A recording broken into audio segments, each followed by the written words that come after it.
confirmation from our very own Foreign Secretary Robin Cook, who's in the Far East at the moment, that Diana, Princess of Wales, has in fact been killed in that car accident in Paris.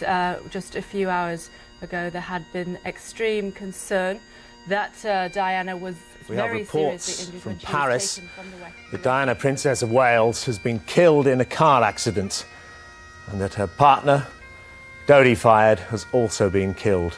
They were apparently being pursued by paparazzi on 2 motorcycles. The reports are that Diana has been killed, Dodi Fayed also died, as did the driver of the car.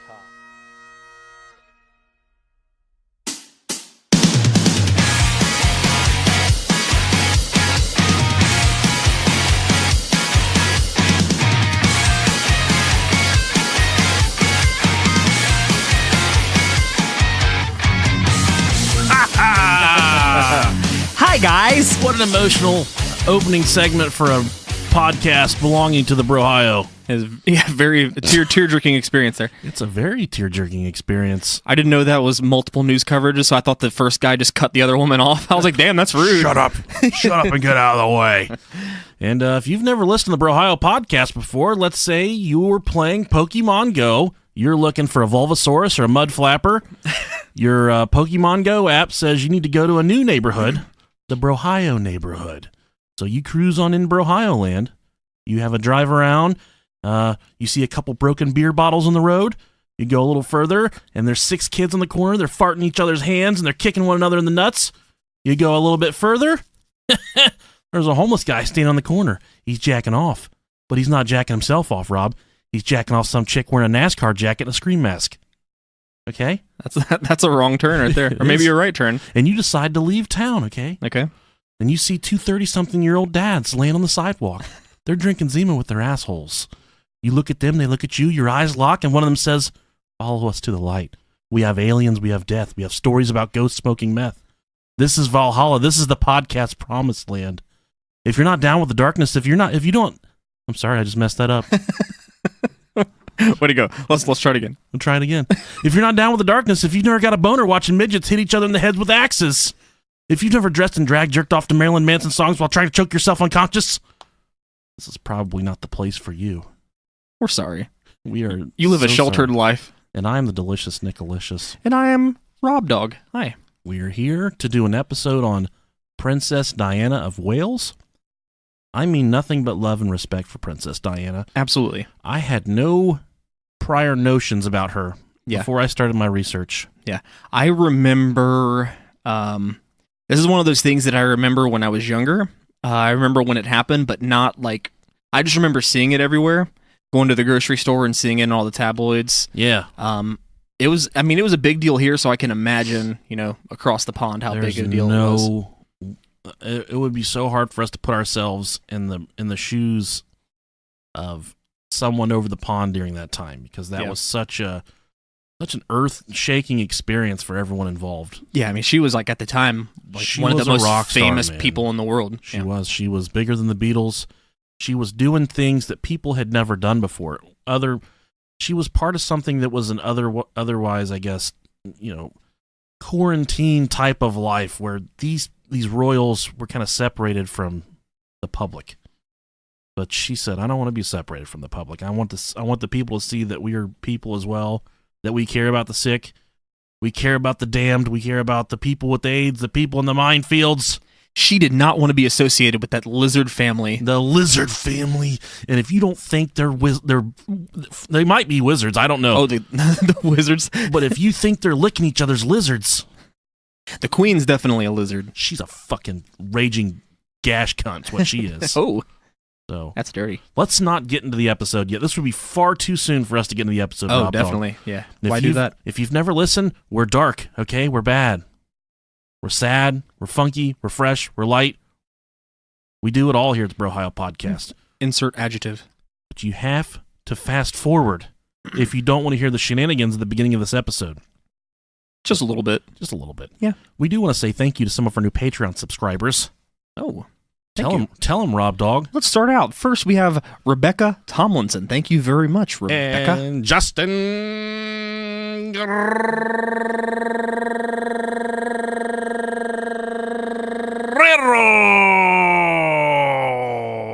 The leaping lucha libre Justin Guerrero. Thank you for your Patreon pledge, man.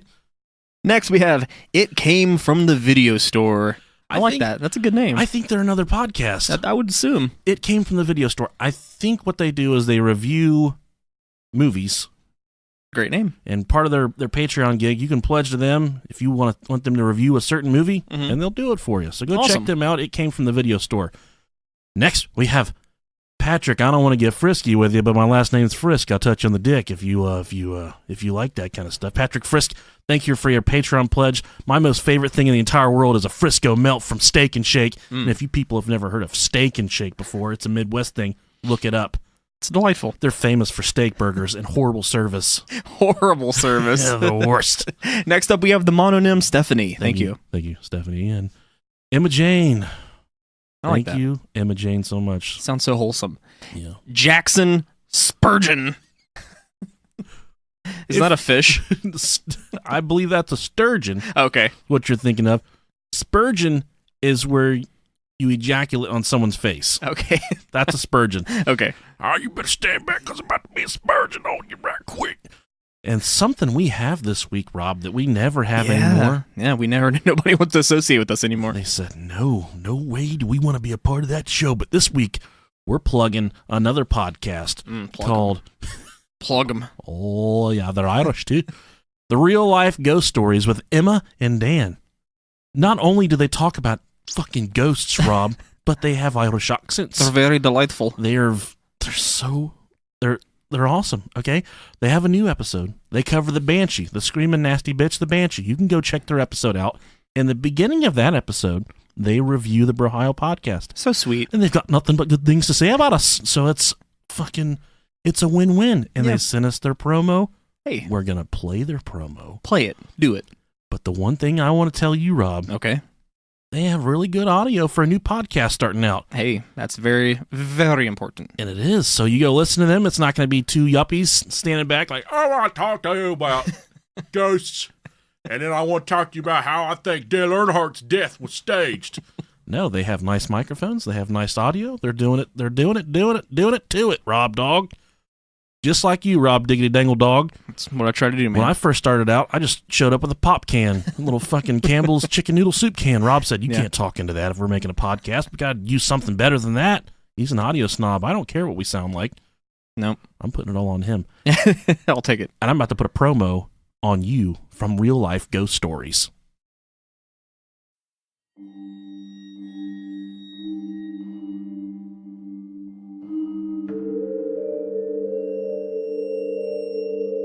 Hello, and welcome to the Real Life Ghost Stories podcast. I'm Emma. And I'm Dan. And together we present and discuss real people's ghost stories. From Emma's experience with a hollow-eyed ghost at a Victorian asylum, To Dan's belief in demons, we've got it all. In our latest episode, we talk about the Banshee, an Irish legend of a ghost who cries before the death of a family member. you can find us on iTunes, Stitcher and Spotify, and come and talk to us on social media, including Twitter @RealGhostPod and Instagram. If you've got a story, we want to hear it.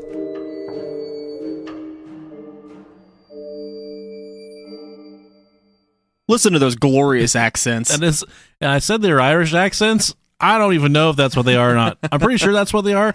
Sounds like it. But I think some of you have come to realize, as far as the cultural diversity of the delicious Nickalicious and the Rob Diggity Dangle Dog, we haven't got a fucking clue what we're talking about. Because Swedish people aren't Swedish. Swedes aren't Swedish. Swedish fish aren't that good, but they are good.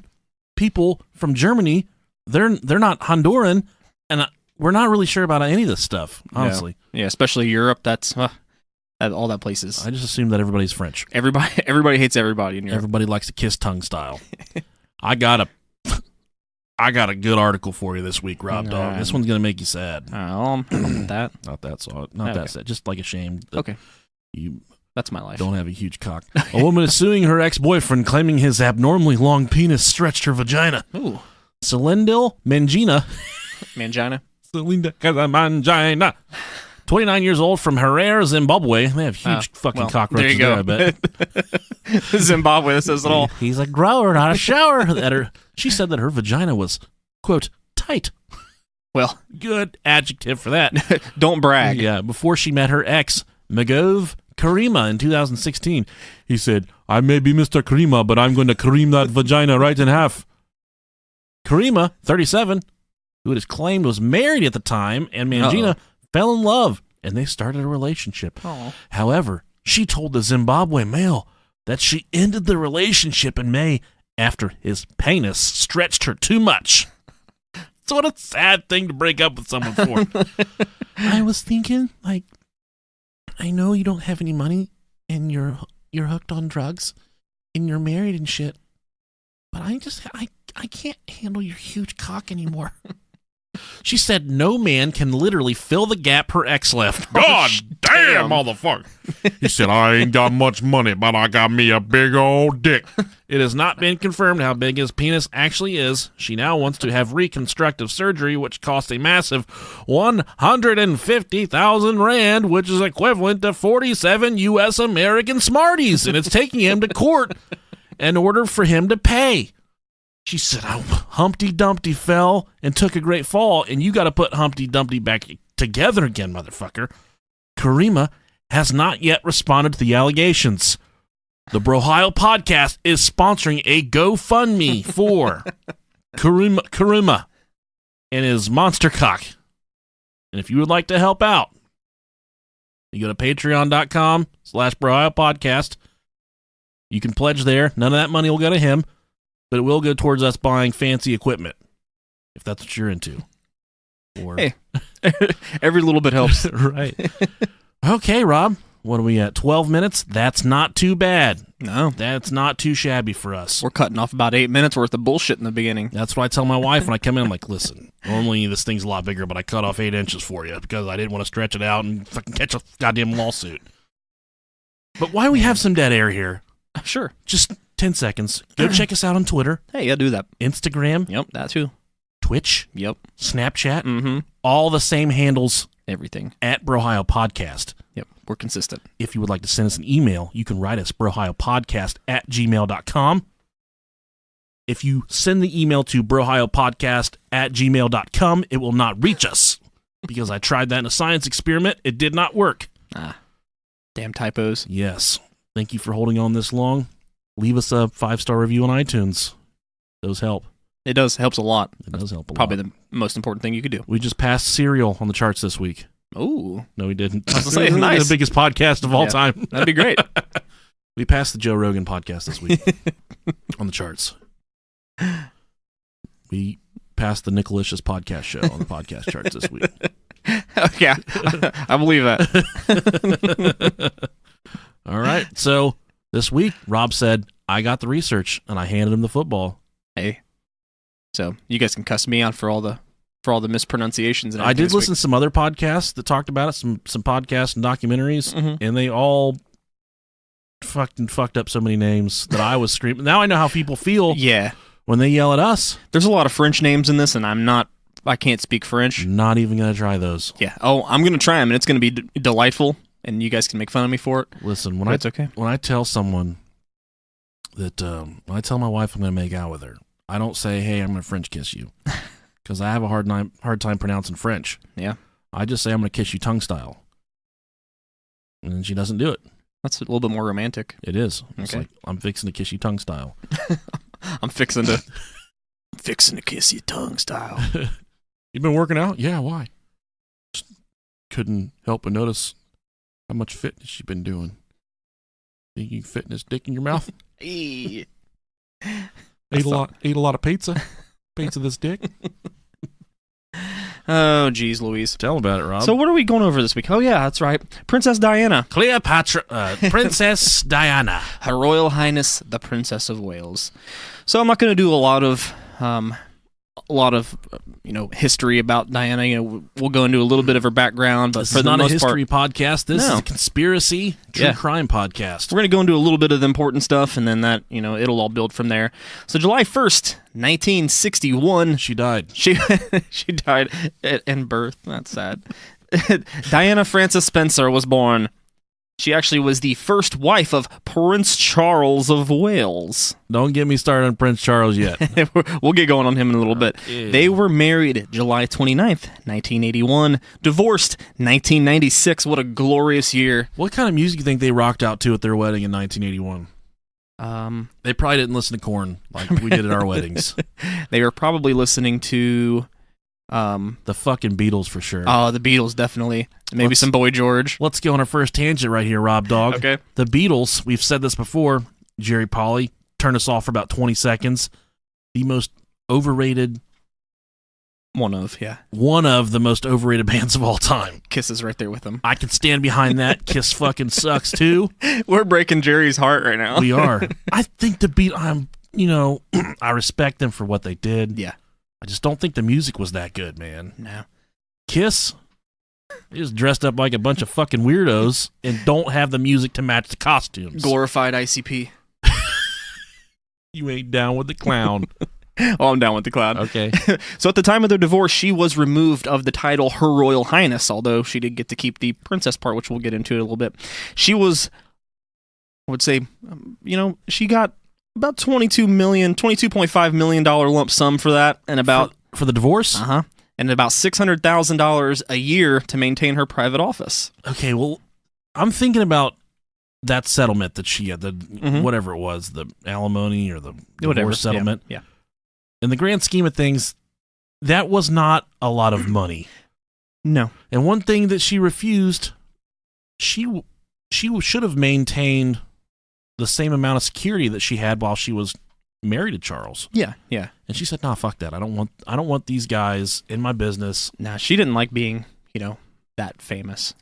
It wasn't her. That wasn't her thing. I don't know if she necessarily shunned away from the fame. I don't think she liked being a part of that family.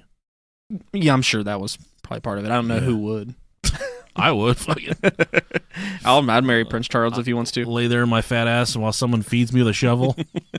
Now, during her marriage, up until her death, she was considered the most famous person in the world. So, I didn't know that either. I didn't realize how famous she was until I read all this stuff. And man, she was the world. She was. Yeah. Not only was she the princess, she had a huge impact on the HIV and AIDS community. I believe she was the first famous person to be pictured shaking the hand of someone with HIV. Because I think at that time they thought there was such a misconception about it, and it was such a huge deal. She took off her gloves and shook hands, and it was like groundbreaking. I heard an article on. I didn't hear an article. I listened to an interview on YouTube where she said they're people just like you and I. They're sick, but we can't get their sickness unless we let them fuck us in the ass. And I said, Diana, that's really poor choice of words. Very, very ladylike. She said, the only way that this can happen is if you let them fuck you in the ass. Man, that's nasty. She did a lot of help to help the homeless, did a lot of things to help the homeless. She was considered a fashion icon. She's referred to at the time as one of the most photographed people in the world. And Queen Elizabeth didn't like her, I guess, her rotating outfits and her constantly trying to be a trendsetter. The Queen didn't like that shit. Let her sling her dick, man. Yeah, I know, and I hate Queen Elizabeth. I didn't know she's the Queen of fucking Canada too. Yeah, she's the Queen of Canada and Australia. There's people that sit in for her and do things. The people from Great Britain right now, poppycock. I don't think the Queen really does much, in all honesty. Okay, and I was hoping you would say something about this. She really has no fucking power. Yeah, exactly. She has all the power. She has a title. There's a lot of people there that think the House of Parliament or the representatives, whatever they are, that kind of do the governing over in Great Britain. They think they're just faces, essentially, that the royal family does rule the country, essentially. Yeah. But they don't. They really don't have any power. And I was looking up the powers for the Queen and the powers for the royal family. They can, so the laws that pass, they can veto those. But it hasn't happened in over 300 years from Parliament. They can veto that shit, which she doesn't do. But then I learned that they have some type of fucking jurisdictions over whales and fucking dolphins. So Okay. so she's Princess Diana of Wales. She might have been in charge of the sperm whales and the humpbacks and shit. She might not have been in charge of, the Welsh. I think is that what those people are from Wales? The Welsh? They speak Welsh or some shit like that. Like I said, I don't know. We're getting I don't know chewed anything up about right geography. We're gonna get so much hate mail, but I know them. I know them along the right lines here. Okay, I'll take your word for it. Okay, but they honestly, the royal family, they're just the monarch itself is essentially just a thing they still do for some odd reason. Tradition. Yeah. Well, Diana was practically a saint. Well, besides in her and Charles' relationship, they both kind of sucked in this relationship a little bit, And it started from the very beginning. Yeah, right off the bat. So Charles was found pretty much, talking to and messing around with former girlfriend Camilla Parker Bowles. Is it Bowles? I gotta take me a shit. My bowels hurt. Take me a big old English shit. So he was still kind of attached to her. And then you have Diana. Okay, first it's writing instructor James Hewitt. She was allegedly connected to a man named James Gilby also, who was the person, in the famous Squidgy Gate tapes. Squidgy. That's what he called her. Said Squidgy. What a terrible Squidgy. name. So yeah, during these tapes, he called her Squidgy 53 times. That's why they called her Squidgy Gate. She was also allegedly connected to a bodyguard on her security detail. Imagine how wet that vulva has to get in order to get the nickname Squidgy. Hello, Squidgy. Don't call me that. Let's go ahead and drag that squidgy on down my face. Squeegee. With the bodyguard, though, she denied any type of sexual relationship. Now, after the separation, she was also tied to a man named Oliver Hoare, who was a married art dealer. Oh, that's fancy. Yeah, you have a rugby player, Will Carling, heart surgeon Hasnat Khan, and then finally Dodi Fayed. That's pronounced Duty. Duty. If you look it up. So she was a wild child, man. Yeah, she was. She said, "I'm gonna run around the palace here. Yeah. I don't know if there is a palace. I think there is a palace. Yeah, they always show pictures of the palace. Buckingham. I'm not wearing pants. I'm fucking everybody here. Well, I mean, yeah, it pretty much. I don't think they were ever really happy. And she was so just eaten up by the paparazzi. They were always after her, and the tabloids were always after her. That all she had to do was be seen with one of these guys, and it was presumably an affair going on. Yep. But to go back, from the second they got married, he was forced. Prince Charles was forced into this by the Queen. She said, "You got to get married, okay? You got to find someone." And he was still caught up with Camilla. Yeah, I think Camilla is actually the one that got them together. I don't know that. I think I read that. Okay, I might be wrong, but I think. But they were afraid of what would transpire if he did marry Camilla, because she had a prior lover.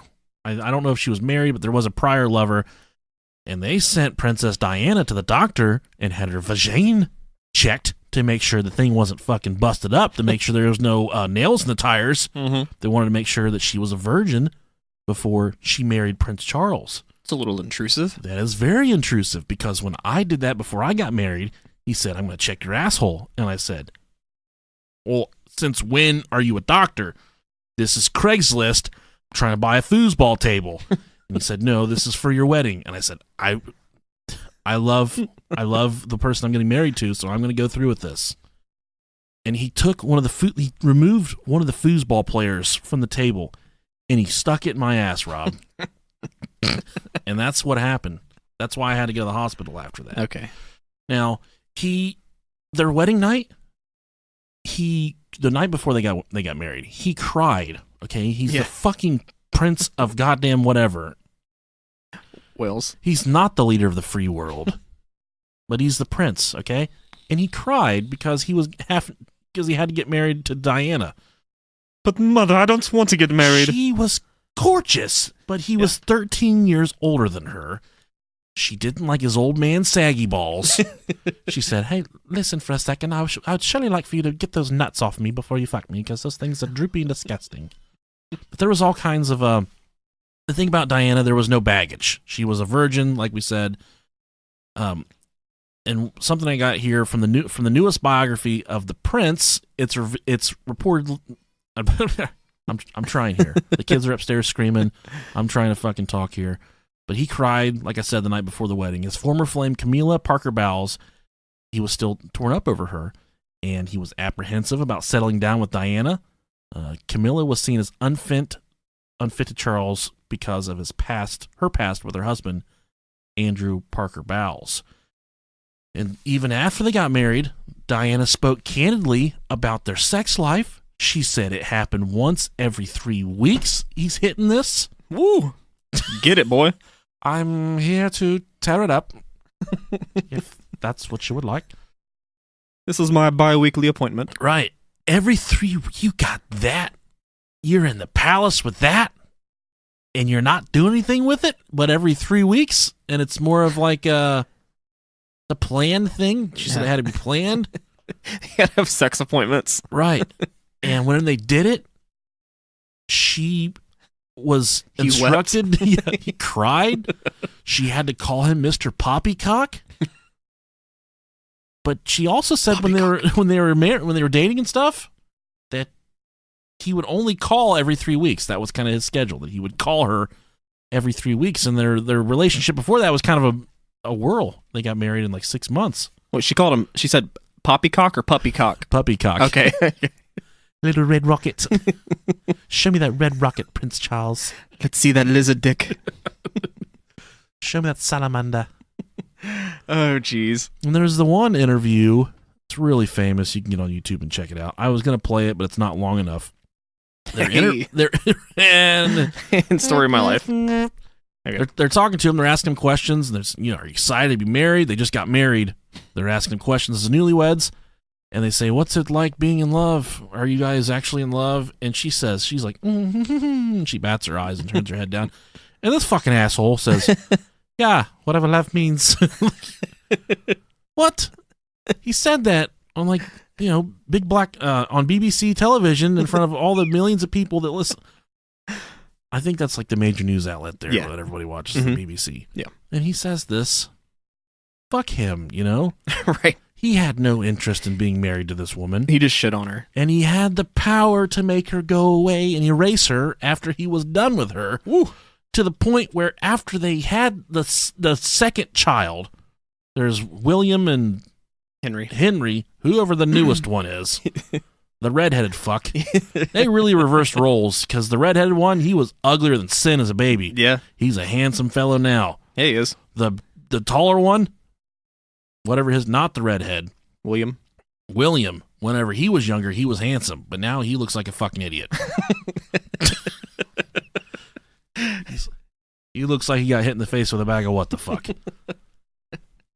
But yeah, after they had the last kid, he said, okay, I'm done with you now. I don't need you anymore. And there's eyewitnesses that heard him say that, and he left after the kid was hatched. And I think that's what they do in Great Britain. They hatch. They don't have that explains a lot. They don't have vagina births. They're lizards. And he just fucking left.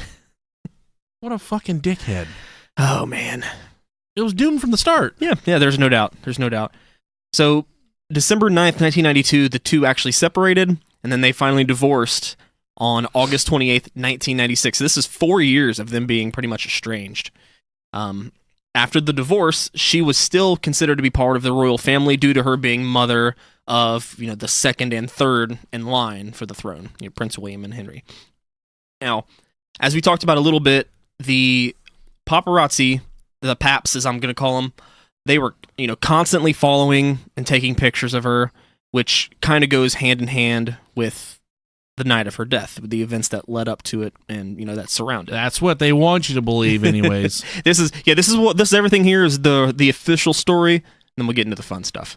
So we'll break down the chain of events here that all started the night of August 30th, 1997.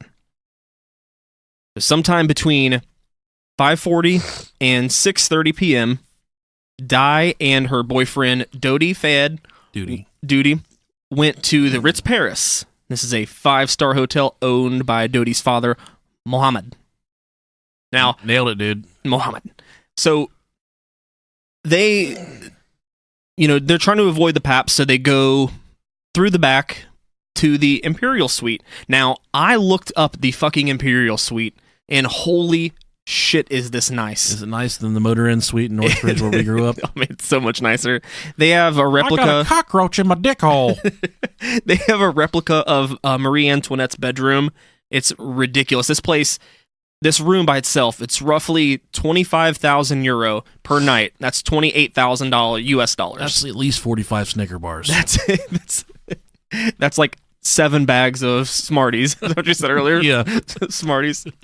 Okay, so this is anywhere between 5:40 to 6:30 now. Around 7 o'clock, they leave the Ritz through the rear. Hey. And they're driven to Duty's home. There you go, buddy. I'm learning. Around 9:50, they return to the Ritz through the front door, which is kind of weird, to go to dinner at, and this is my first word I'm going to mess up, L'Esperon. You got it, man. I'm good. For sure. Although I took Spanish in high school, you got it. I know, I took Spanish, and that's what I sound like I'm speaking Spanish. So they did have reservation at a restaurant called Chris Benoit Paris, but AKA Benoit Paris. Yeah, Benoit Paris. But they had to cancel because the paps were all over the place. It was too crazy. Not to slow you down here, but have you ever had a pap smear before? No. Okay. I haven't. I missed out on that at school the one year. What do they smear on you during that test? If you're listening to the Brohio Podcast show and you've ever had a pap smear before, please write us at brohiopodcast@gmail.com. Let us know what they rub on you, what they smear on you during a pap smear. August 31st, 1997. We're going to jump to the next day.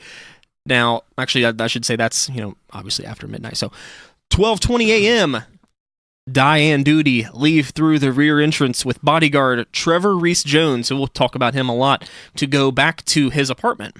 They enter a black Mercedes S280, which is being driven by Henry Paul. Not horny, but Henry. Henry. Henry. And he is the Ritz Hotel. He's a security guard. Yeah, he was a longtime employee of the Ritz there. Yeah. He was like their main security officer. Because they trusted him with Dodi and the princess. Yeah. Now, according to Christopher Anderson, he is the author of The Day Diana Died. Paul, the driver, had at least 2 drinks that night, scotch and beer. Baby. But after tests, it ended up being he was about 3 times over the legal limit there. I'm not buying it, man. So yeah, he was under the influence of alcohol and antidepressants. Allegedly. Because they found. Do you go into? We'll go there. Yeah, we'll go there. I'm so worked up over here. I know. We'll get to all the fun stuff here. 12:23 a.m. 3 minutes later, Henry speeds through the city in order to lose the paparazzi in Pont de Llama. I don't know. That's what I do when I get pissed off is I punt a fucking llama. You've never felt the rush until you've put your toes on a llama udders before. Till you've drawn back and kicked a llama right in the fucking sack. And as you can tell, I'm not trying whatsoever with these pronunciations. And this is the big old tunnel there, and you end up hitting a concrete pillar. Now, just before, and this is a little point that I'll make. Very anticlimactic, Rob. So they hit a pillar. That's what fucking killed him, man. Yeah, no, we'll get into all this good stuff. I'm worried about you over there. They're driving. They hit a pillar. Boom, dead. But just before the crash, Reese-Jones buckled his seatbelt. The bodyguard, and he ended up being the only person who survived. Now, which me and Nick kind of talked about earlier, for a bodyguard to buckle his seatbelt is very strange. Typically, on security detail, you are not buckling your seatbelt because you need to be able to be free and to move about. If there's any threats, you need to make sure you're there to protect them. Especially when you're guarding Princess Diana. Yeah. One other thing that strikes me is and you're speeding. And you're, he had pedaled. They said it was the moment of impact. It was around 120 kilometers. I don't know how fast that is. About 65 miles an hour. In U.S. dollars, that's not that fast. I mean, 65 is fast. When you think, I think the speed limit was maybe 30. Oh, okay, yeah, then he's done fucked up. So Yeah. that was pretty fast. Yeah, so he's pretty much almost double it, I believe. I don't remember exactly what the speed limit was there, but he was excessively speeding. He was fucking loaded though. He had a scotch and a beer. So of course, Dodie and Paul die at the scene. The driver. The driver and her boyfriend. Now, Dr. Frederick Mays. I don't know. Mays. I don't know. I'm going Spanish again with the L's. Dr. Frederick, he passes the accident afterwards, and he notices die. He uses what little supplies that he has, and he does what he can to keep her there, to keep her alive until the ambulance arrives at the scene. The people that were at the scene there, the paparazzi, that doctor, yeah, they all said in their accounts she was talking. Mm-hmm. She was saying, "I'm fucked up, but I'm alive. Okay, take care of me." And she was alive, and she was conscious, and she knew what was going on. Which that doesn't mean you can't bleed out, obviously. Right. But she was coherent, and she knew. I think one of the first things she said is, my God, what fucking happened?" Yeah, you're going to have internal injuries that, right. Even if you can't see something physical, there could be something going on the inside that you can't tell. Now, this is a quote from Dr. Frederick here, and this is what he said after the whole incident. "As I approached the tunnel, I saw smoke in the middle of the tunnel. I went to the wreckage to see what was going on inside. I can tell you her face was still beautiful. She didn't have any main injuries on her face. She was unconscious, didn't speak at all." This is when he first got there. "You could absolutely tell it was her. She was a pretty woman, and even a few hours before she died, she was still pretty." This contradicts what I just said then. He had a wood for her. He did.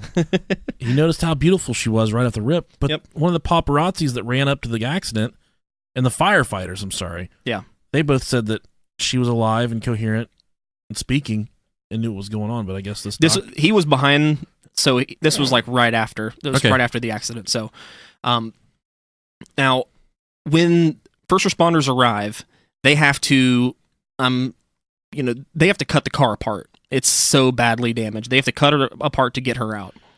So, 1:20 a.m. This is where our system and Europe's system differs a little bit. They have the old stay and play, where we have the scoop and run. So the stay and play, what they're doing is they're pretty much doing all they can at the scene. Right. They're stabilizing you there, and then after everything's good, they're taking you out. See, that's, unless you're driving around with fucking doctors in your goddamn bed of your truck, that's stupid for me. Yeah, I agree. And it just, the injuries that she had, all it was, that's just going to make everything worse, in my opinion, by staying there and trying to remedy it on the scene. Yeah. But you have a big lapse of time, because jumping forward a little bit here, this is at 1:20 when first responders arrive. She didn't get to the hospital until around 2:01. Jesus. So that's a long time. Fucking hour, man. Yeah. So once Princess Diana was moved by first responders, so right after they got there, they cut her out, they moved her to start working on her, she immediately suffers a heart attack, and an AED and CPR are administered. 1:45 a.m., Michael J., the British ambassador to France, is notified. He tells the Queen's private secretary of what's happening. 2:01 a.m., she arrives at the hospital. 4 a.m., Princess Diana is pronounced dead.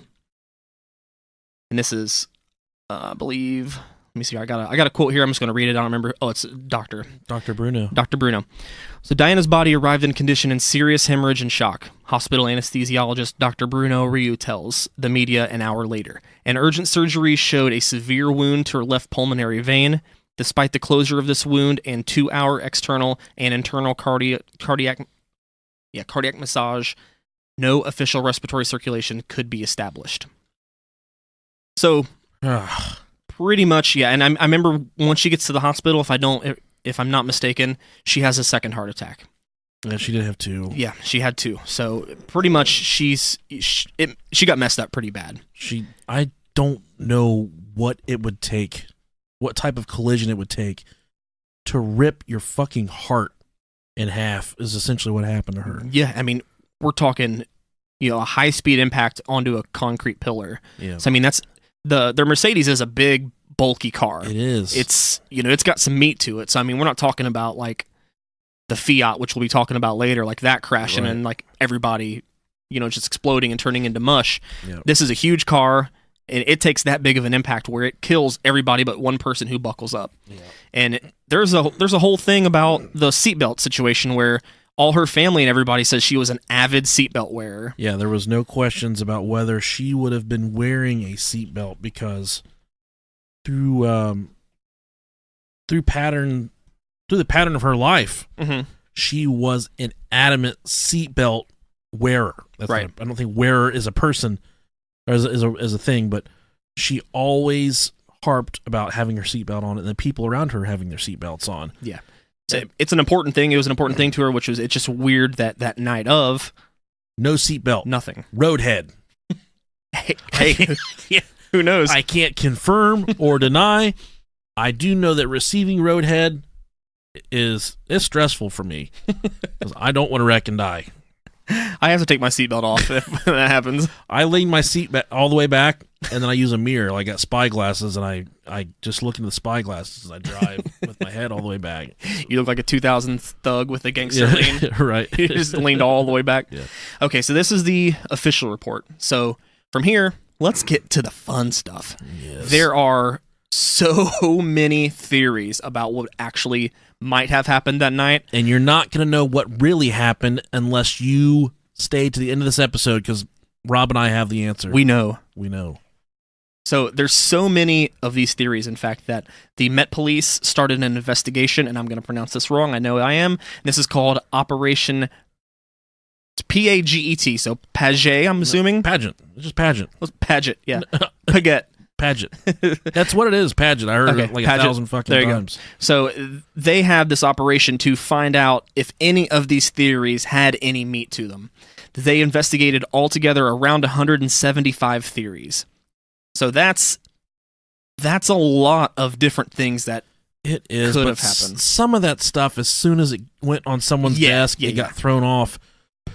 There are too many. Okay, I believe in coincidences happen every day, Rob. Mm-hmm. But when 1,000 coincidences happen together, that's no longer a coincidence. That's a direct act that someone has committed, whether it's a murder, whether it's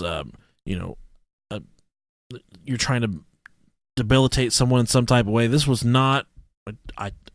There's too much stuff that happened. Yeah, there's, and here's the thing, like with a situation like this that fuels all these conspiracies is that when you have so much that is out of character for these people, or so much that's left up to to fill holes as to what Right. really could have happened, a lot of the theories fill in those holes, and it makes them more believable. And some people just want more of a closure. For someone like her to leave in such an abrupt act, they want answers. They want something to stand up and say, this is what took her away. There's no way that an accident took Princess Diana away from us. Someone had to commit a deliberate act to take her away from us. And I think there was a deliberate act committed, but then I also think that so many people grab onto so many small things here. Like, for instance, I read about someone came forward that responded to the scene and said, I saw an injection wound on the inside thigh of Diana. So then a lot of conspiracy theorists are like, oh my God, they injected her with something, and then on the way to the hospital, they just continued to fuck her up so that she was pretty much dead when she got to the hospital. What happened in that ambulance for the hour it took to get to the hospital? The hospital was 5 miles away. Yeah. Hauling ass, that's a 10-minute drive tops. Right. It probably should have been a 5-minute drive, but the hospital was 5 minutes away. They passed 2 hospitals to get to the hospital they were going to. And you probably touch on that later on in your research. I don't. Okay. No. But they passed 2 hospitals to get to the hospital they need to get to. I can understand how They didn't take her royal insurance at the other two. they didn't. Jesus. I want to get some of that fucking royal insurance. Oh, I bet it's killer. It is probably killer. It is fucking killer. hey. But they passed these other 2 hospitals to get to the hospital they were taking her to. Whether these other 2 hospitals were properly equipped to handle the trauma that she was suffering from, Mhm. I don't know for certain the answer to that. But whatever this scoop and shoot, what the fuck ever they're doing. Yeah. You get to the closest hospital. I can understand it. A couple blocks further, you can get exceptionally better care. Right. Go ahead and go for it. Maybe that's what happened in the instance here. But I feel like something went awry. Something happened in the ambulance ride from the scene to the hospital that no one can account for. Yeah. It makes sense. I mean, it definitely makes sense. And a lot of these, a lot of the conspiracies, which we'll touch on, have, I mean, they even start before they have, evidence that back up that something could have happened, or that something did happen, or was going to happen before the event even did. Yeah. Which we'll talk about with the very first one here. And when they got to the hospital, they stopped at the gate for like 10 to 12 minutes. They just fucking sat there. What were they trying to clean up the mess they just made? Were they trying to, worsen her condition for lack of a better term there? But or I mean, they could have been trying to. They could have let them know at the hospital who was coming in, and they could have been trying to clear room for her. But at the same time, that's precious seconds and minutes. Fucking hospital, man. There's room clear. Yeah. I mean, I'm sure there is, but I mean, for royalty, that's they're probably going to want to clear a whole fucking floor. Right. There might not have been a room here, room clear. They're talking about how this night, how hot it was in France, and how they couldn't even take her to the morgue. I think you get on this later. We'll get on Jesus. It's a shit show. Dumbasses. So the first one, which we'll get into, this is kind of a precursor of her thinking something was going to happen. She believed before this event that she was going to be killed. So we're going to start with Paul Burrell. Now, he was at one time Diana's butler. He was given a letter from Diana and was told to keep it safe in case anything were to happen to her. And in this letter, it says, and this is in quotes, "I am sitting here at my desk today in October, longing for someone to hug me and encourage me to keep strong and hold my head high. This particular phase in my life is the most dangerous. My husband is planning an accident in my car, brake failure, and serious head injury in order to make the path clear for Charles to marry Tiggy. Camila is nothing but a decoy, so we are all being used by the man in every sense of the word." So, some people say Paul Burrell, he had an exceptional knack for, I guess, recreating her handwriting, but then the handwriting experts that looked at it, they're like, we are not going to rule on this because it's close. We don't want to be the ones that say, this is her handwriting, because what the MI6 that the Crown has at their disposal absolutely, positively will fucking kill anyone that they want to kill. It's essentially the same. It's the same CIA, pretty much, yes. The MI5 is for domestic threats in Great Britain. Is it military intelligence? I think that's what it stands for. I don't know. Something like that. But MI6 is their CIA. Yeah. And then MI5 is their CIA, I think. And then MI6 is their Secret Service for foreign threats. Gotcha. To protect the state from foreign threats. The letter here does have, it does kind of tell, the story that she was worried that something was going to happen to her. We do know that she did voice concerns about her car having problems previous to this. She would always make Paul check her brake lines. Yep. He would have to pull up the floorboards and check for bugs. She would make him unscrew light sockets and take the panels off of light sockets to check for cameras, for microphones. She was constantly looking for lines and wires because she knew that was kind of that was their game. Yeah. It was a known thing that I'm not sure if it's directly the MI6, but that the phones and everything were bugged. They'd listen in on the conversation for domestic affairs, really reasoning. But the thing is, this isn't some crazy person just like they're listening to us. Yeah, and we're trying to fuck each other and they're listening. No, this is someone that has seen the inside of the workings of the royal family and the way they operate with MI6. She knows what they do to people. Mm-hmm. She knows she's a part of that family. She knows what goes down. So then after she left the family, she knew the name of the game. She knew what was happening to her. She knew what was going to happen. So she wasn't wrong, I don't think, for assuming what was going to happen here. Yeah. And she also had a bodyguard who died in an accident that she was pretty sure that it wasn't an accidental death as well. So she had a couple things, several things that happened to her that she had fear that something was going to happen to her. Yeah. From here, we have another one, which I think is probably one of the, I see this one everywhere, which, they thought that Diana was pregnant. So Dodi's father, Muhammad Al-Fayed, believed that this was the reasoning for her death.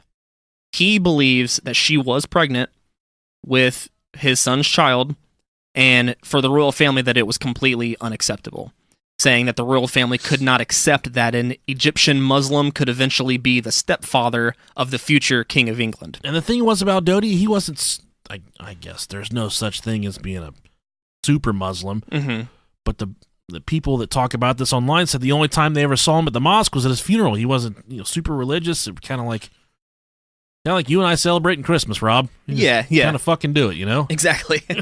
He also had said, and I think this may have been later, so you got to figure out how much worth you can put on his words.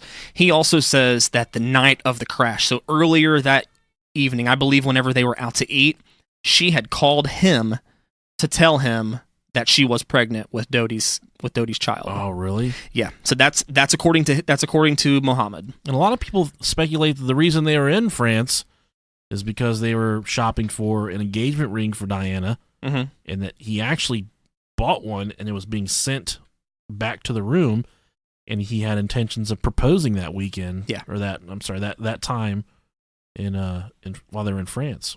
And she also made a comment about, I think, they were going to France for holiday. She made a comment about how she had a big surprise.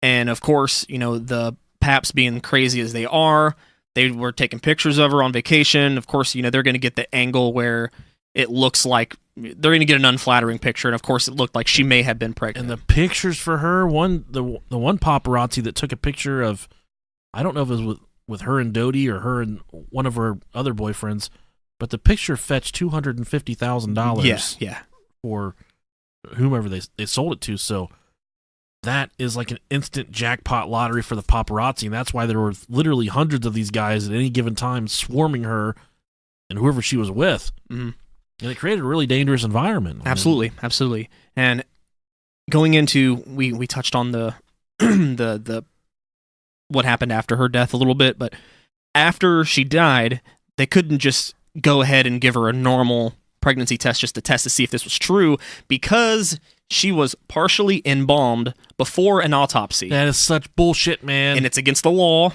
It is against the law. But why are they embalming people in the hospital for? I don't understand that. Yeah, I know they can do this stuff fast, but that was rapid. That wasn't fast. Very rapid. Instant. So of course, from here, they're unable to test if she was officially pregnant. Now, during Operation, what is it?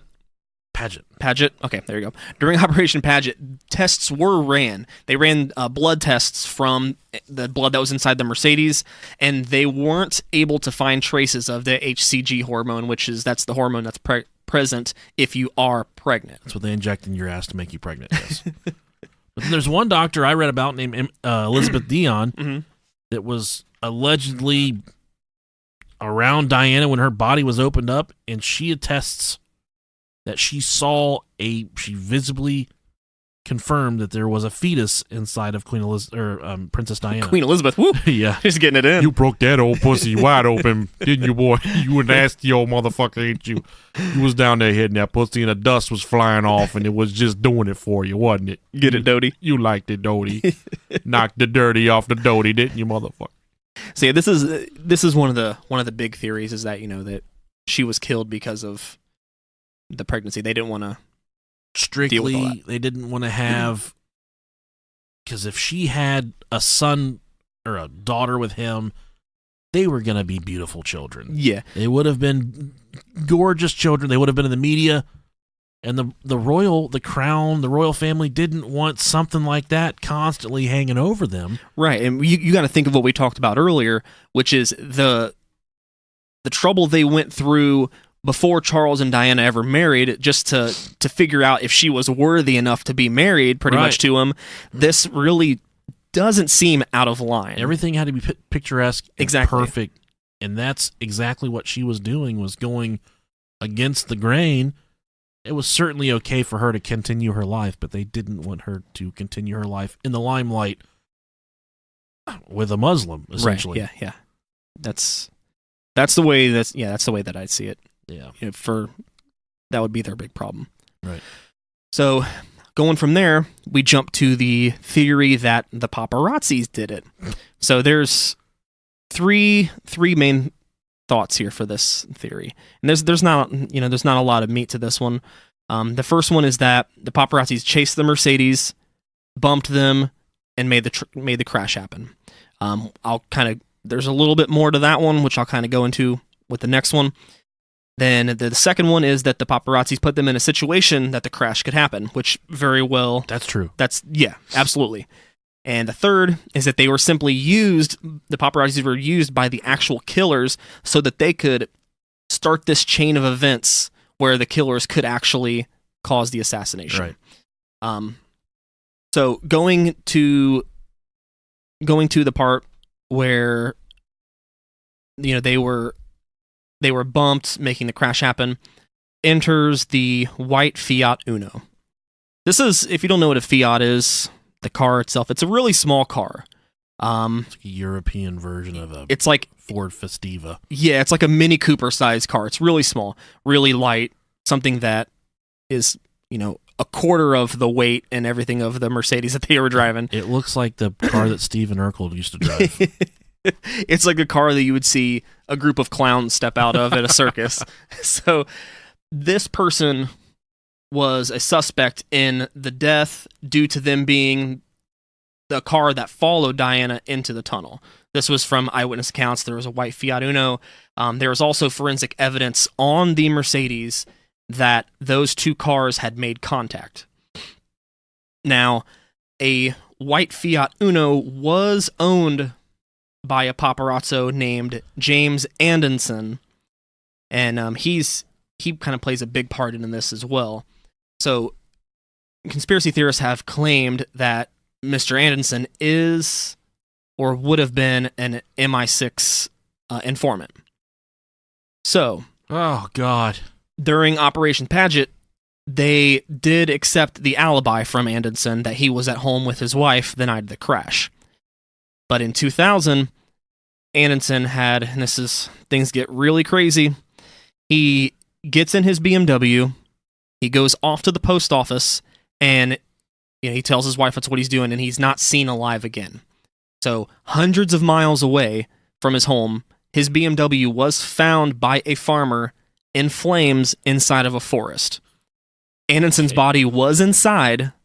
His head was detached. Jesus Christ. And in between the two front seats with a hole in his left temple. And it was ruled a suicide.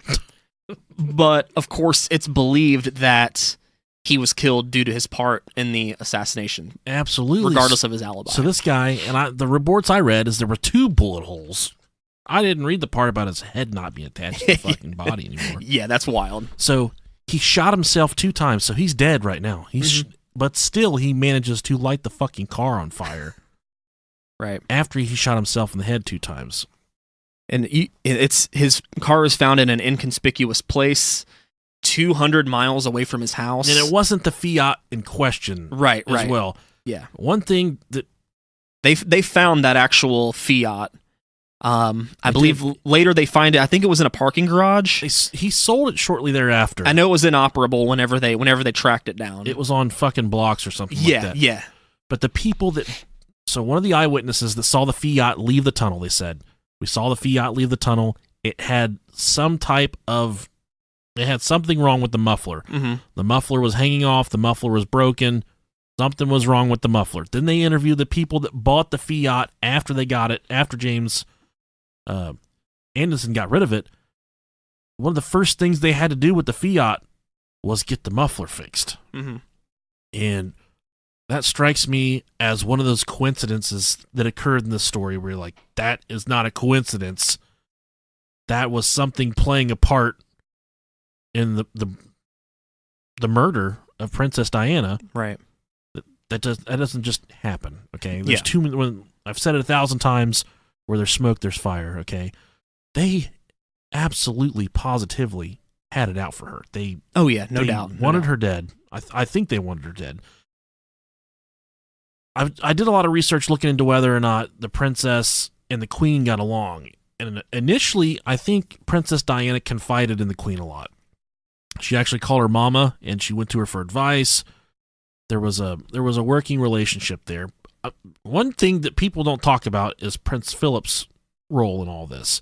A lot of people seem to think that this was not centered around the queen's actions at all, but this was all centered around Prince Philip, and this was his call to kill her.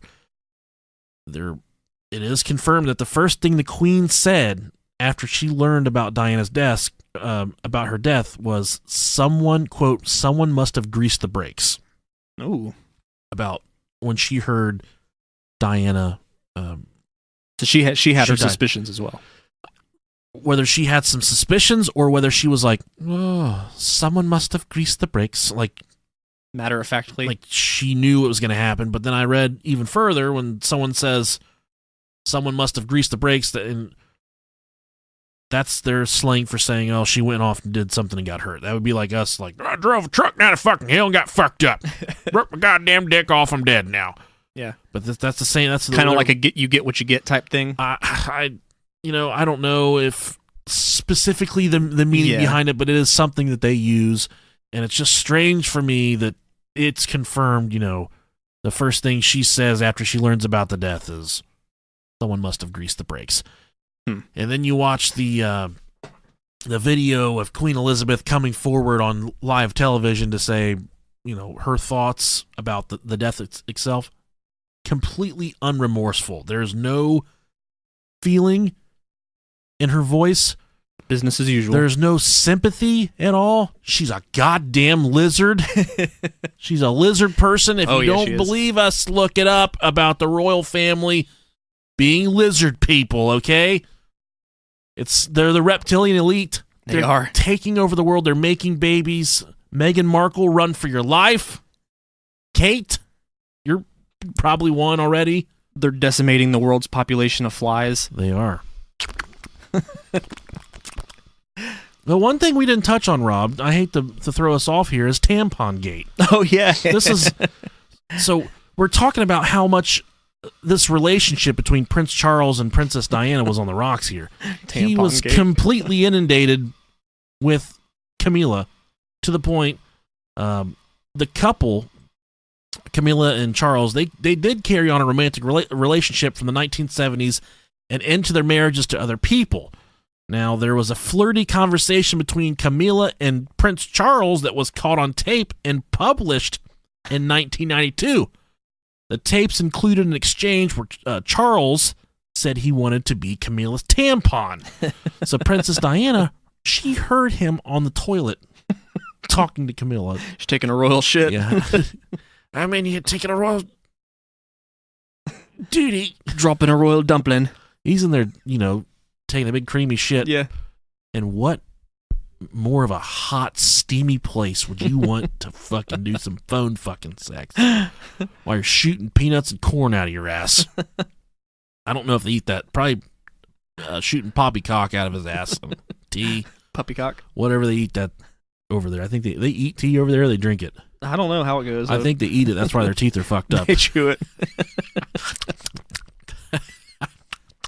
They just chew the tea leaves.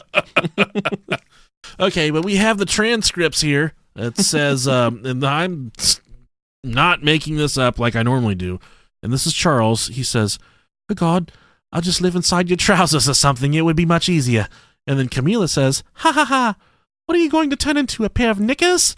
And they both laugh. And then she says, oh, you're not going to come back as a pair of knickers? And then Charles says, oh, God forbid, a Tampax, just my luck. So he thought this is his way of flirting with her, like, I'm going to come back as a fucking tampon. Let's talk about your menstrual cycle. That's very... I don't want to be your panties. I don't want to be your pants. I want to be the tampon. I want to be the piece of cotton that gets shoved up inside your vagina that stops you from bleeding out once a fucking month. And Camila goes on to say, "You're a complete idiot. Oh, what a wonderful idea." I don't think it's funny, okay? It's so weird. I think it's sick. I think he should have opted to be a butt plug or a dildo. Someone said, "Hey, Nick, what do you want to be right now?" I'd say, "I want to be my wife's butt plug. Because I'm a fucking man. And I don't want to be a fucking tampon."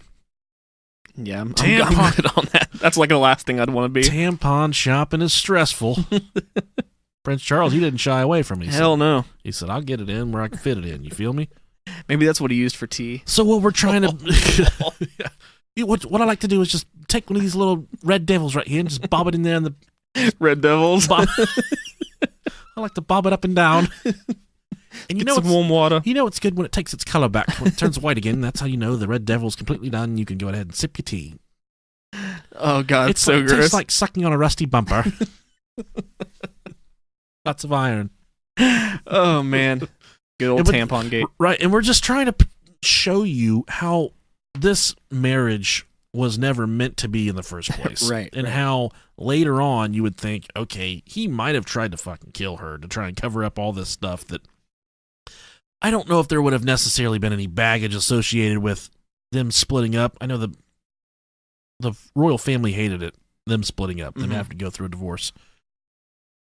But as far as them killing her for that type of stuff, I don't think so. I think it's more closely related to the possible pregnancy and the Harry and whatever his fucking name is, Willie, them potentially having a Muslim father-in-law. Yeah, that's.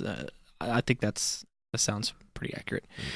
Going back to this, excuse me, this white Fiat. So you have Anderson who got his wig cut off here and his car blowed up. Now another possible match, and I'm gonna mess this name up as well. There was a guy by the name of Levan Than. Yeah, he was Jean-Claude Van Damme. You got it. He is a 22-year-old taxi driver who also had a car matching the description. He refuses any type of interview that anybody's ever given to him. Oh, good. He definitely wouldn't have answered an Instagram call.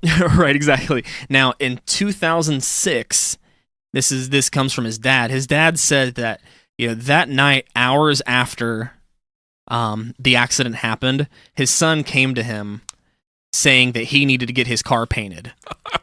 Like, now. So he had to call somebody at the ass crack of, in the middle of the morning to have somebody come and paint his car. Oh, shit. So, that's like when your kids come in and they're like, "We need paper towels." Yeah, what for? It's so bad in here.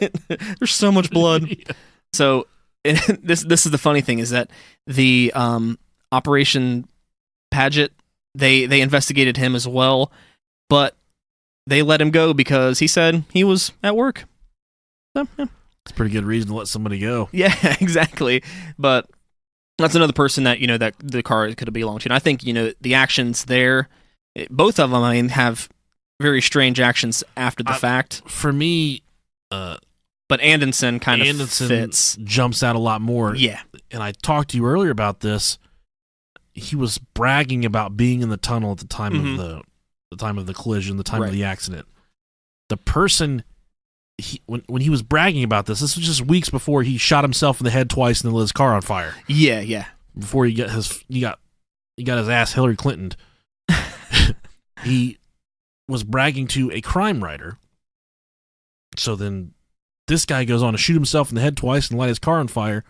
Just a couple weeks after that, the crime writer he was bragging it to, telling all these things to, he mysteriously dropped dead from a heart attack. Right. And let's not forget that Mr. Anderson's alibi was verified through his wife. But then his kid... Yeah. Okay, so they interviewed during this Operation Paget, they interviewed the wife. She said, yeah, he was home. They interviewed the kid, and the fucking kids always tell the truth, dude. Right, yeah. And we used to do was it skips when I worked security? We would go try and do warrant services or people that would skip bail. Yeah. And then the guy I worked with, he showed me this. Whenever you go in a house and you're trying to find someone that skipped bail, if there's kids there, you say, hey, you ask the mom inside, you say, hey, is Bill here? She's like, no, Bill's not here. well, we really need to talk to Bill.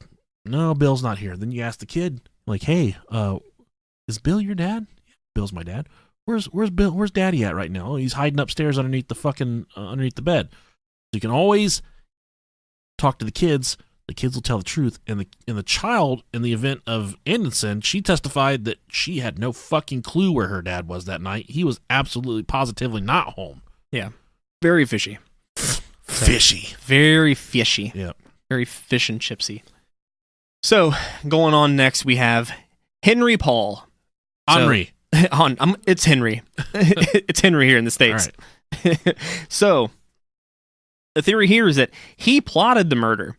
So this is one of the favorites amongst the theorists, and here's the theory. So, and Henry was the driver. Henry, yeah, he's the driver. So, Paul, who was he was a security manager at the Ritz, which is owned by Doty's father. He was under orders and paid by the MI6 to assassinate Diana and Doty. This is according to the theory. Now, Richard Tomlinson, who is a former MI6 officer, confirmed that he had seen Doty's file, and he can confirm that, in fact, he was an informant. And this Richard Tomlinson guy was singing like a fucking canary, man. Yes, he was telling telling everyone everything he knew. Yep. And these are some quotes we got here from him. Now, Henry Paul, who was the driver of the car, was also security manager at the Ritz Hotel, and he was a MI6 informant. I saw his file. Tomlinson told reporters at the time. It's been well established that he went missing for 2 or 3 hours the night of his death. So he makes this note because at the time of his death, he had about $250,000 in his bank, and this guy only made about $35,000 a year. And on his person that night, he had a significant amount of cash. Maybe he didn't eat out that much. That's how you That's save where money. all my money goes.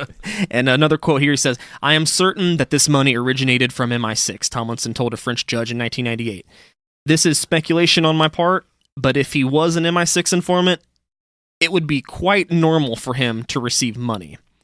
Now, Tomlinson also spoke of seeing a file for an assassination for a foreign politician that was eerily similar to the events that had happened that night of the crash. Slobodan Milosevic. There you go. I nailed it. There you go. And about this Tomlinson guy, Mm-hmm. he kind of went on this, this caravan type thing where he was going around the globe, telling this story, talking to people, going to try and make contact with certain people to tell them what was going on with the truth here behind the murder. Right.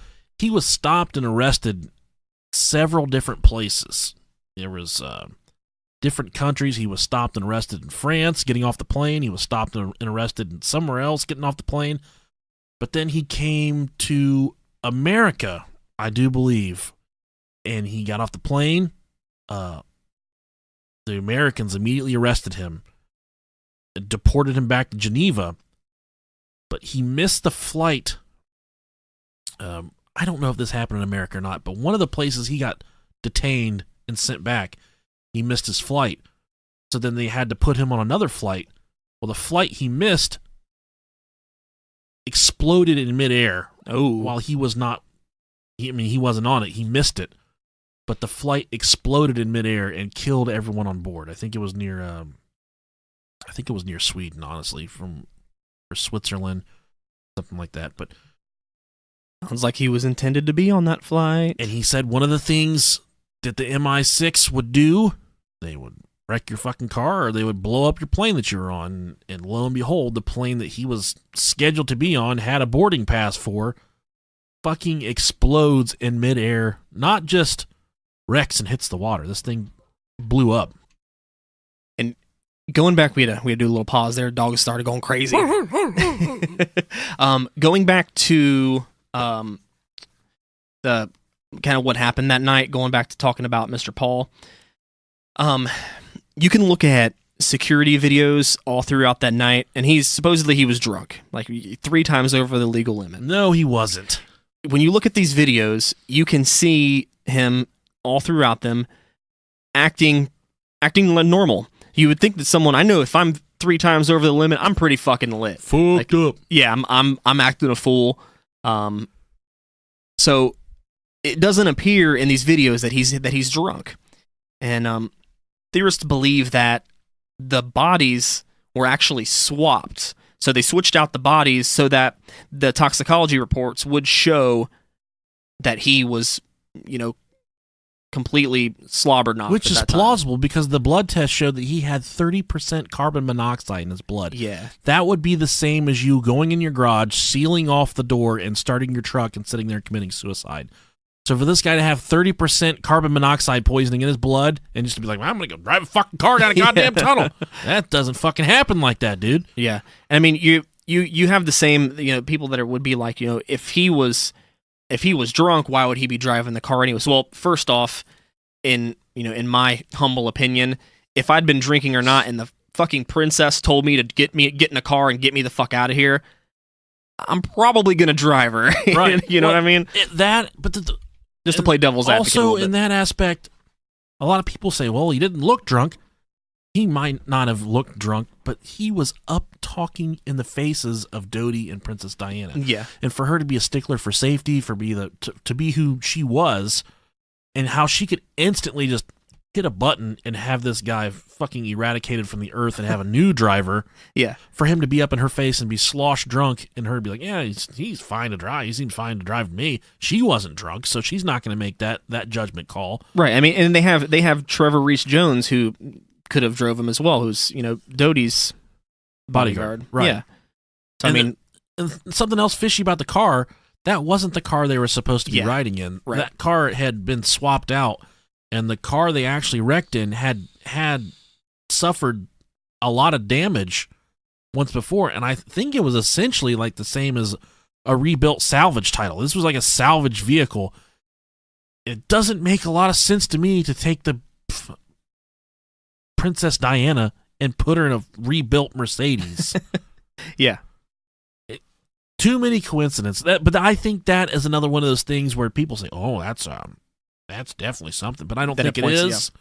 I don't think it is. I think it just kind of happened. It's one of the holes that you can easily fill with other information. The Ritz, they have all this fancy shit. They're like, we're going to cut corners. We're going to buy some cheap cars. We're going to buy some cheap Mercedes. And, there you go. They pass the smell test.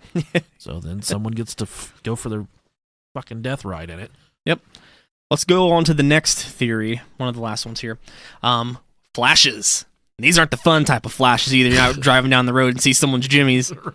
So numerous people say that they saw flashes inside the tunnel at the crash site when the Mercedes entered the tunnel. So these flashes have been listed as one of the things that could have been the reason for the crash. So claims of these flashes are sporadic. So you got people saying they saw different kinds of flashes. They were at different places, different times. Then you have Francois Levistre? Yeah. Levistre, something like that. He was driving through the tunnel before Diana, and he said he also saw these flashes at the point where the car had crashed. You have another eyewitness that was there saying that he saw them as well. And there weren't just paparazzi standing in the median taking fucking pictures. Yeah, there's something crazy. Now, Tomlinson, going back to Mr. Tomlinson here, he says that he had seen similar techniques used during his MI6 training, and it was similar to like a strobe light that they would use that would make the driver become disorientated, and it made it easier for them to come into it or to be in an accident, or make it easier for that target to be assassinated. Because one thing we went over kind of fast earlier, there was the Fiat that everyone thinks was involved. Mm-hmm. It could have been the vehicle used to wreck Princess Diana's vehicle, but there was also a motorcycle that was involved as well, which could have very easily, he could have been the Flash Man.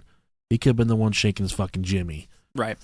And another thought was that Paul followed the normal route that he would have taken to get to Dodi's apartment, but somewhere along the line took a strange turn.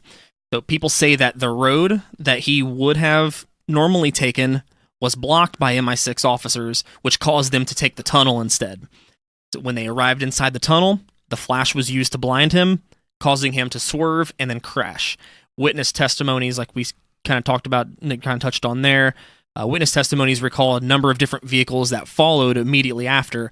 Some say there was one motorcycle. Others saw six. Six motorcycles? Yeah, some Jesus saw Christ. a black car drive off, and then some said it was a white one. So there's numerous things that don't really add up that different people say they saw. Smells like an uncleansed asshole to me. It really does. And the last one that I touched on here is Mr. Trevor Reese-Jones, which we've touched on. Yeah, we touched on him. So he was... This is definitely not the last thing you're going to touch on tonight. I can promise you. This was Duty's bodyguard. He was the lone survivor of the night, and as I mentioned earlier, he put his seatbelt on just before the crash when no one else was wearing one.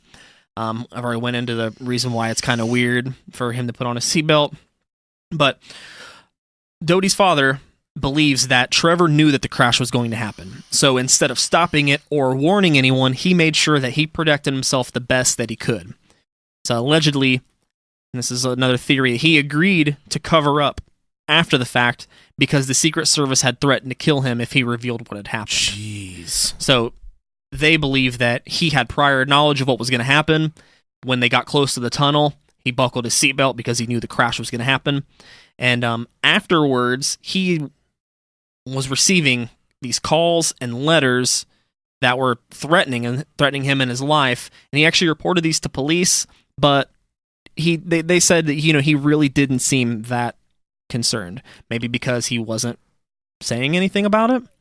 I don't know. Jeez. But I think the whole bodyguard situation is kind of fishy. Yeah, but the dad, Mohammed Fayed, yeah, he has not relented, and I'm not sure if he's still alive or not, but I think he is. At the time, he'd caused several inquests to happen, and he was not relenting on the fact that something happened to his son and essentially his future daughter-in-law. Yeah. And I think he probably knew things that the general public didn't know, and that's why right off the get-go, the public's like, "Oh, it's just a car accident," and right off the rip, man, he's like, "No, somebody did something to them." And for me to go all the way back to the letter that she wrote to her butler, that said, "He's gonna try and kill me," right? And then he turned that over to the authorities. The authorities sat on that letter for years, and nothing turned up about it. They found you or I at the bottom of a fucking gravel pit with a fucking condom hanging out of her ass. And there was a letter that came forward that said, a letter from 2 years prior that says, "I am going to get fucked by a group of clowns and thrown into a gravel pit." The police are going to say, "I think I can connect the fucking dots right here." Exactly. Something happened to him. He knew something about his death, his doom that was coming.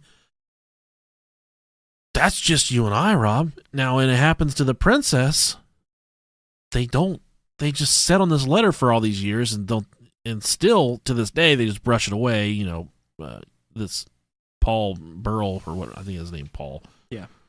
That he just, he fabricated this letter, and it's nothing that can be useful in their investigation. But then you travel a little further. I think, yes, she probably did. She obviously was in a car accident. I think the car accident was staged, not like a staged crash scene. I think that it was meant to happen.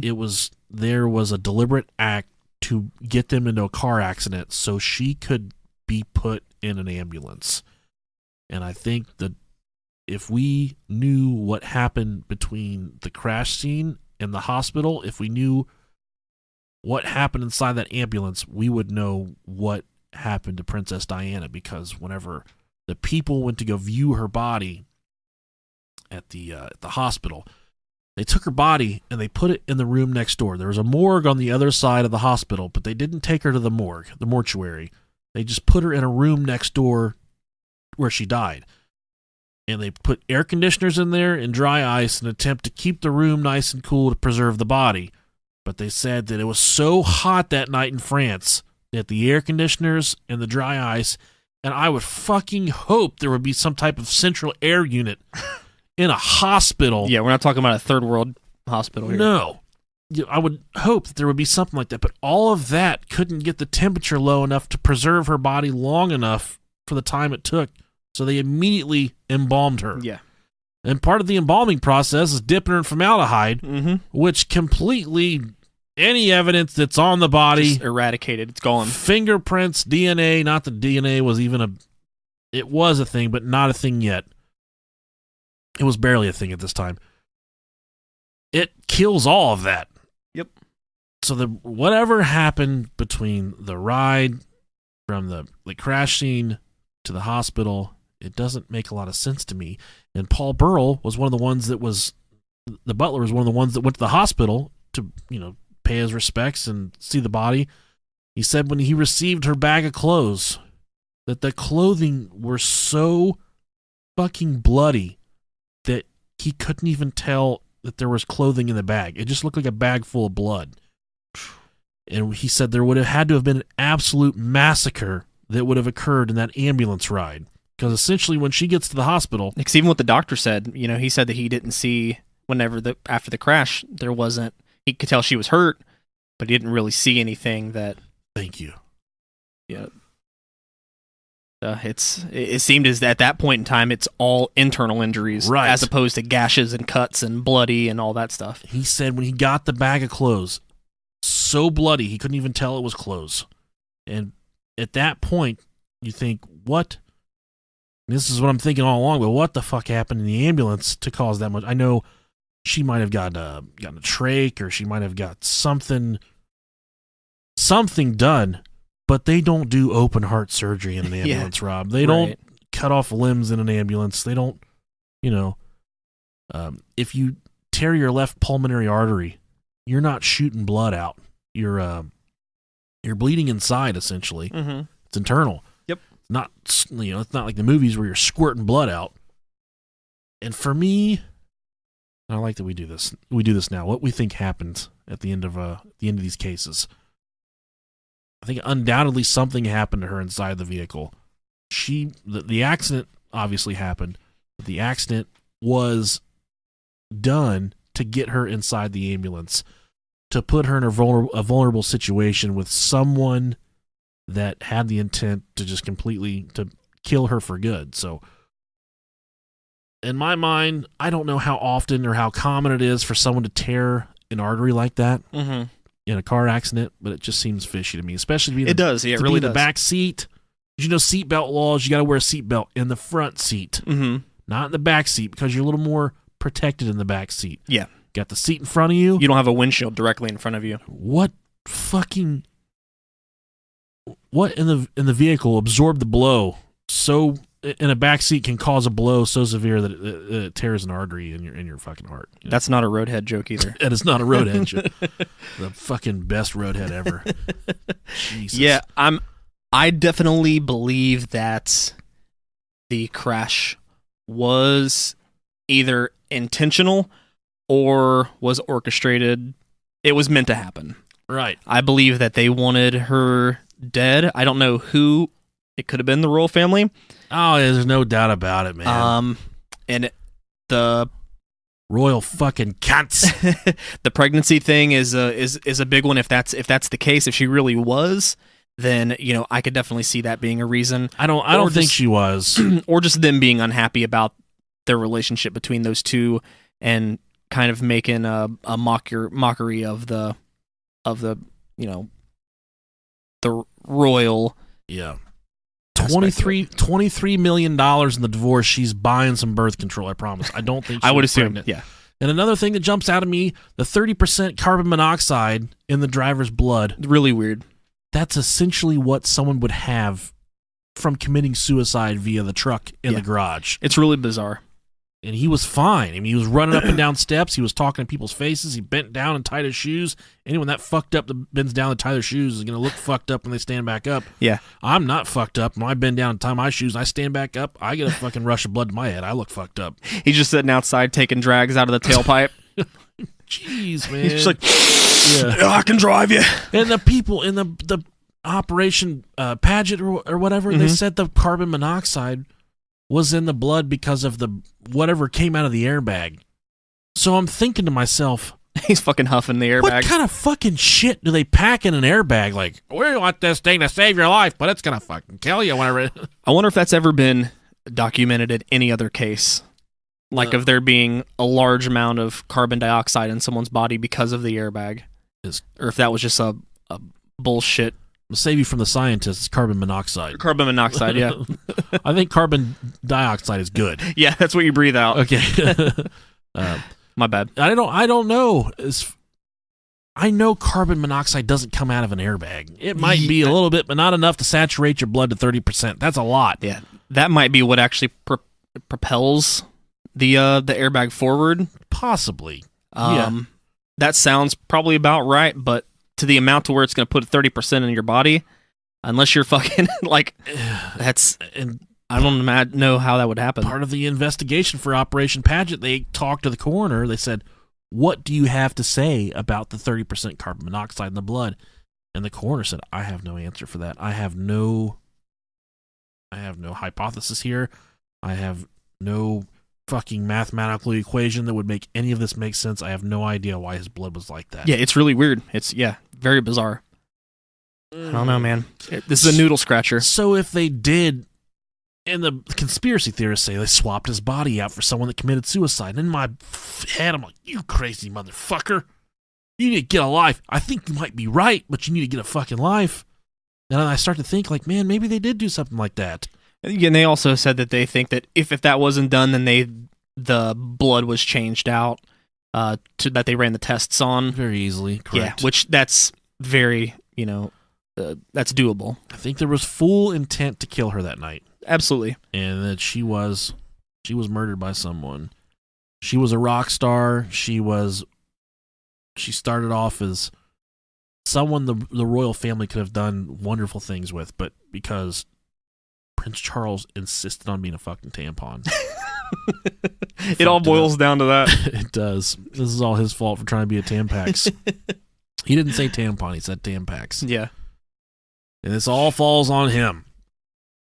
Jesus Christ. So let's move on to our next segment. How big was it? Oh, geez, here we go.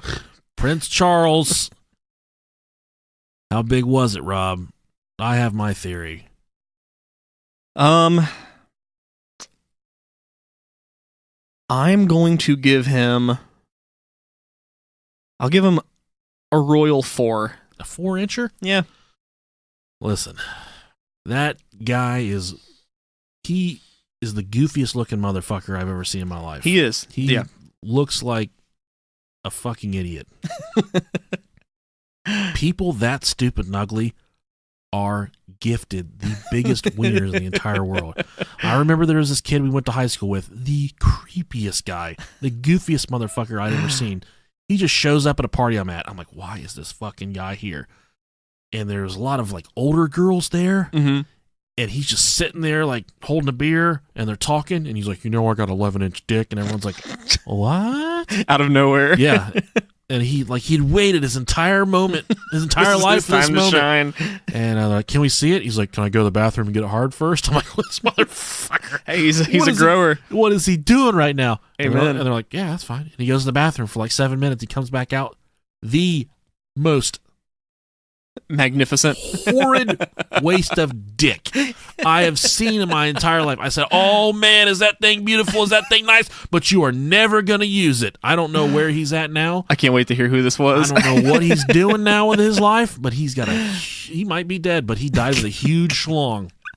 And this guy right here, Prince Charles, the Tampax ruler of the world. I think he had a big one on him, dude. Think so. For him to sit on the toilet, take a shit, and talk dirty to a woman. That does exude confidence. For her to take it. Just sit there and take it. Camila. Oh, you can be my tampon anytime you just take it. He's got to be swinging something hateful between his legs, Rob. That's a good point. I'd say 9.25 easy. Every bit of it. I was just basing it off of what he looks like. And then right. He looks like he'd be packing like a mean 3-inch or 4-inch. And then you pass that thing down. Look at Harry and Charles. Is that their names? What, Prince Harry and William? And they've got Harry, yeah. Henry and Harry. I don't fucking know. Harry and the Hendersons. Yeah. They've got beautiful wives. Gorgeous wives. Meghan Markle, she's yep. She fits the mold. And I think that while we're talking about it, for me, I think she exudes Princess Diana, her character, her personality. I think that she can She is gorgeous. She is. I think she can change the world for for the good. So just don't get in any Mercedes. Do not get in the Mercedes. Do not do it. Don't do it. And how about we'll go one step further here? Okay. Queen Elizabeth, how big is it? How low does it hang? Let's see. I think it barely protrudes. I think it's a little reptile dick. For sure. She got a little red rocket. And like a squirrel dick? Like a squirrel. Yes, definitely like a hamster dick.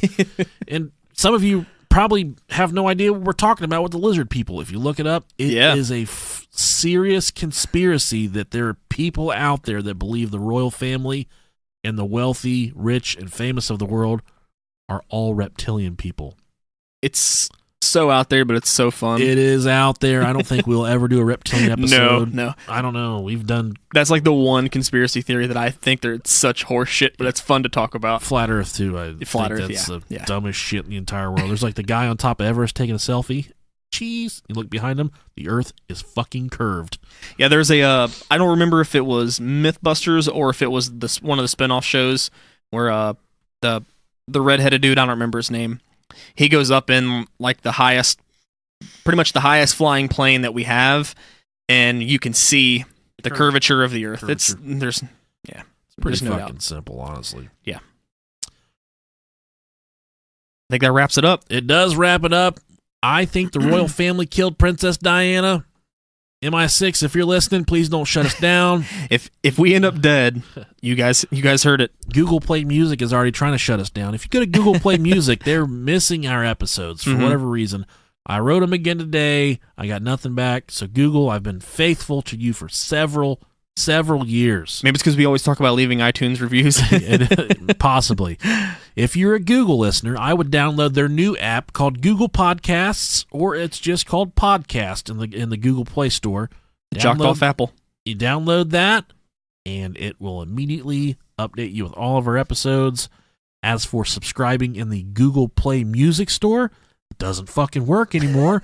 It might work tonight. I don't fucking know. We'll see. But as for episodes 69, 70, 72, and 73, I don't think they exist on Google Play Music Store. So man, that's wild. It is wild. Why do you got to do us like that, Google? Why you got to do me like that? I got this Google Pixel right here, and I'm going to shove it right up my fucking ass. I'll shove it right up my fucking ass. It's in. It's in. Oh. Oh no. Oh, jeez. So thank you so much for listening, guys. Thank you guys very much. Hope you enjoyed this episode. We love you so much. We do. Next week, we're covering Slender Man. Again, we're just going to download our old episode and replay it and put it out as a new episode because we don't fucking care. I'm just kidding. I don't know what we're talking about next week, Rob. We'll figure it out. There's lots of good Patreon content that people have submitted for their special episodes. Maybe it's time for one of those again. Nah, fuck that. Fuck that. Do something cooler. Yeah. I agree. Thank you guys very much. We appreciate the shit out of you. We love you. Love you. Bye.